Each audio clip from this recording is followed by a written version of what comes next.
ce défi chocolaté, c'est dans la ville de Ben Tre, chez Viet Cacao, que nous nous rendons cet après-midi. La filière a été créée en 2009, mais les locaux semblent plus vieux que ça. L'établissement est une sorte d'ESAT qui emploie 3 jeunes hommes en situation de handicap, dont 2 sourds et muets, dans le traitement post-récolte du cacao. L'équipe reçoit des cabosses fournies par les producteurs de cacao. Celles-ci sont ouvertes afin d'en retirer les fèves de cacao et de les faire sécher.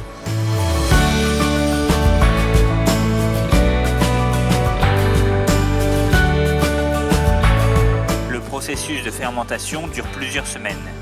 D'abord avec quelques jours dans des bacs fermés, puis étalés au soleil dans une phase de séchage.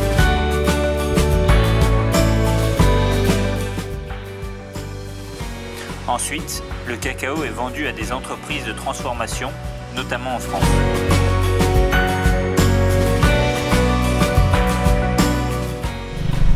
Ça y est, nous venons de visiter à l'instant l'usine de fermentation de cacao. C'était vraiment intéressant. Mais j'avoue que j'étais un peu déçue de me dire qu'on n'allait pas voir des plantations de cacao. Je m'attendais vraiment à ça. Donc, avec Pierre, on a été un peu curieux. Et on a demandé aux responsables d'où venaient leurs fèves. Alors il nous a montré sur la carte un lieu à une douzaine de kilomètres et il nous a sorti un petit papier où il a écrit, une adresse qu'on ne sait absolument pas lire avec le numéro de téléphone du responsable.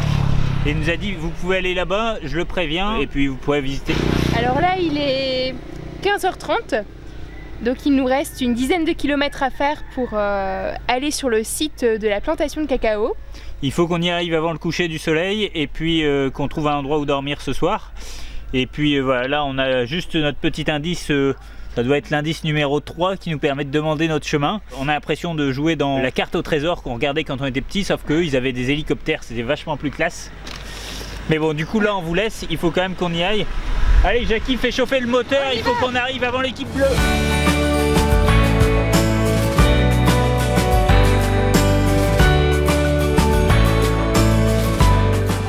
Ça y est, on a enfin trouvé quelqu'un dans le quartier qui connaissait un petit peu là où se situe la plantation de cacao parce que le GPS n'est pas assez précis. Donc il y a une jeune fille qui est en train de nous montrer le chemin qui, comme vous le voyez, est un peu caillouteux avec un joli lac ici et plein de grands arbres sur les côtés, des grands arbres fruitiers. On a croisé des manguiers, des bananiers, des cocotiers. Il n'y a plus qu'à trouver les arbres à cacao, les cacaotiers. On est sur la piste, il y a du cacao ici. Et derrière, qu'est-ce qu'on aperçoit?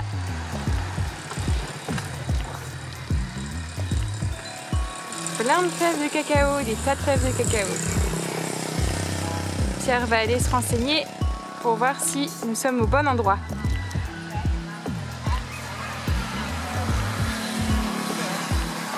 Avec notre petit papier.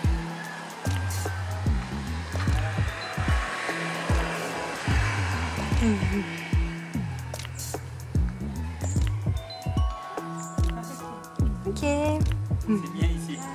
Alors, la propriétaire nous demande de la suivre pour la suite de la visite.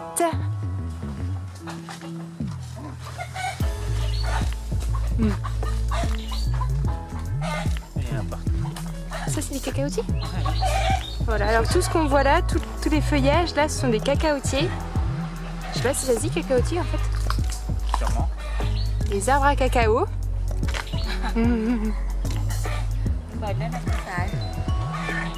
Ah, il y en a plein pas ici.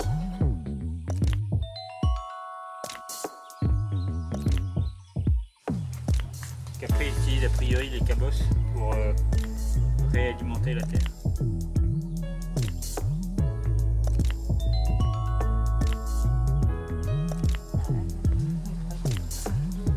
Alors, le propriétaire nous demande de poursuivre notre route.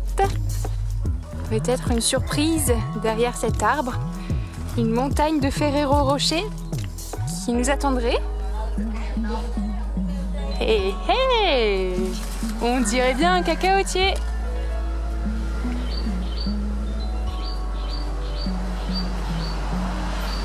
Waouh! J'ai pas suffisamment de recul, mais ça a des Des branches énormes. Et il y a des fèves partout. Ça y est, Coco et Syl, on a trouvé où pousser le cacao. C'est parti pour la suite de la visite.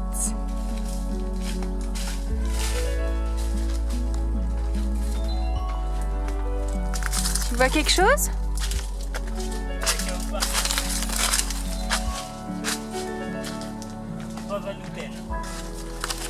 Non? Du coup, là, la dame vient de nous ouvrir une boîte de cacao. Et il y a quoi à l'intérieur? Plein de fèves. Et des fèves comme ça. Ouais. Est-ce que c'est bon? On peut manger. C'est pas mauvais. C'est à quel goût? Ça a le goût du chocolat? Pas du tout.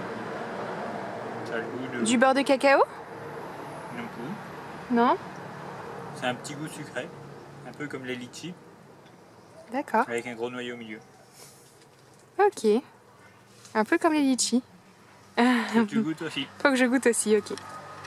Je vais goûter ça. Alors, c'est comment ces fruits du cacao? Excellent, j'adore ça.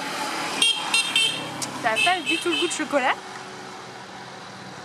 C'est très acide et très parfumé. Super bon.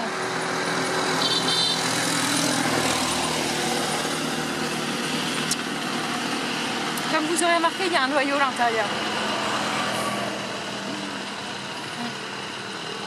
Qu'est-ce qui deviendra après la fève de chocolat?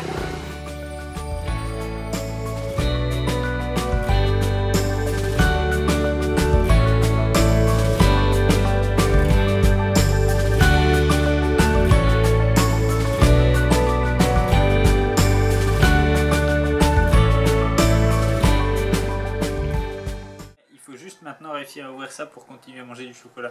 Vas-y, vas-y, on y croit, on y croit, on y croit. On y croit, on y croit, on y croit. Ah, parfait. Oh, à la force des mains. Incroyable. Voilà l'intérieur. Waouh.